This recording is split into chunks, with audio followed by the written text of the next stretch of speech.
Welcome to tutti frutti cooking. இன்றைக்கி cook with Comali 3ல் grace அக்கா செஞ்ச வெண்டைக்காய் துவையல் தான் எப்படி செய்யலான்னு பார்ப்போம். ரொம்ப சூப்பராக வந்திருந்தது.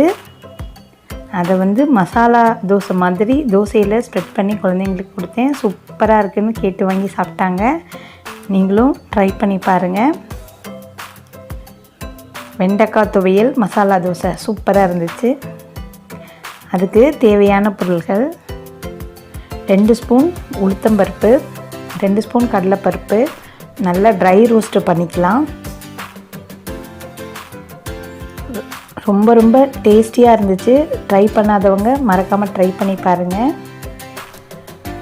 இப்போது அது நல்ல செவக்க வறுத்ததும் தனியாக ஒரு பிளேட்டில் போட்டு ஆற வச்சுக்கலாம். அதே பேனில் ஒரு 2 ஸ்பூன் நல்லெண்ணெய் சேர்த்துக்கலாம்.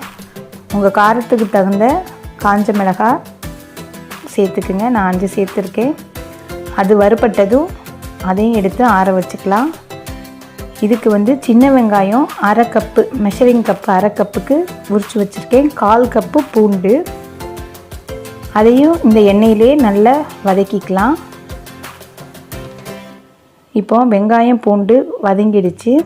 இதுக்கு புளி ஒரு துண்டு, அதை நல்லா கழுவிட்டு சேர்த்து அதையும் நல்லா வதக்கிக்கலாம்.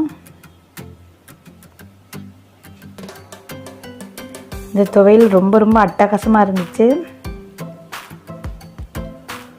இப்போது வெங்காயம் பூண்டு வதங்கினதை எடுத்து வச்சுக்கலாம். இதில் இன்னும் 2 ஸ்பூன் நல்லெண்ணெய் சேர்த்து நான் அதில் 150 கிராம் வெண்டைக்காவை குட்டி குட்டியாக கட் பண்ணி வச்சுருக்கேன். அதையும் நல்லா வதக்கிக்கலாம்.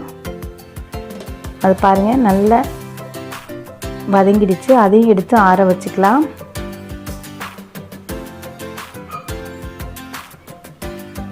இப்போ மிக்சர் ஜாரில் கடலைப்பருப்பு, உளுத்தம்பருப்பு, காஞ்ச மிளகாய் போட்டு கொஞ்சம் குறைன்னு அரைச்சி எடுத்துக்கலாம்.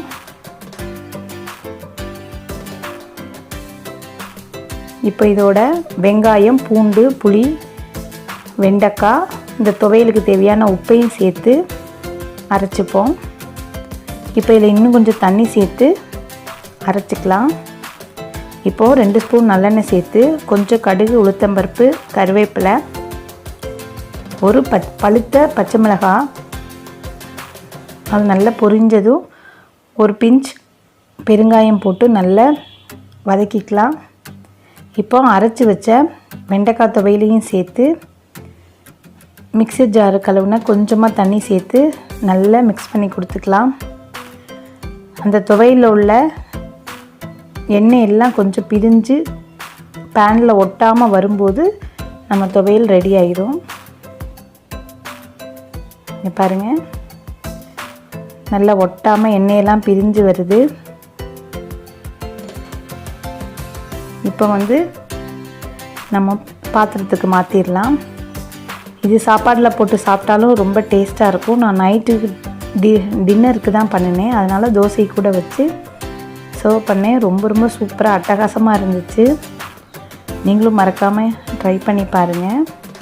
தோசை வெந்ததும் அதில் ஒரு 2 ஸ்பூன் வெண்டைக்காய் துவையல், கொஞ்சமாக கொத்தமல்லி தூவினா சூப்பரான தோசை ரெடி ஆயிடுச்சு.